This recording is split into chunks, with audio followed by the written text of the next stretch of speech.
ఒక చిన్న కారణం వల్ల ఈ తల్లి తన 4 ఏళ్ల చిన్నారిని చంపేసింది. ఇప్పుడు మీరు స్క్రీన్ పైన చూస్తున్న లేడీ నేమ్ సూచనా షేట్.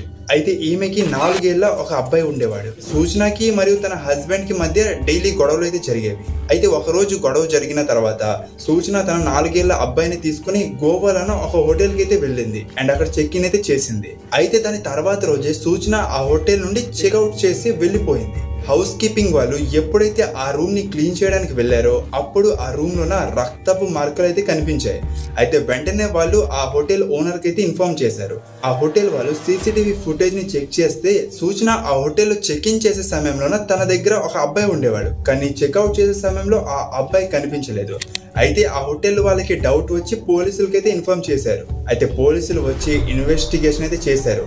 నెక్స్ట్ ఎలాగోలాగా సూచనను అయితే పట్టుకున్నారు. అయితే పోలీసులు ఆమెను చెక్ చేస్తుండగా ఆమె దగ్గర ఉన్న ఒక సూట్ కేసులోనైతే 4 ఏళ్ల అబ్బాయి శవం అయితే దొరికింది. అయితే ఇన్వెస్టిగేషన్ చేసిన తర్వాత అసలు సూచన అలా ఎందుకు చేసిందంటే తన హస్బెండ్ తో ఆ అబ్బాయిని దూరం చేయాలని అలా చేసిందంట. రియలీ ఈ ఇన్సిడెంట్ అయితే చాలా డిస్టర్బ్ చేసింది. మీకేమనిపించిందో కామెంట్స్ చేసి చెప్పండి.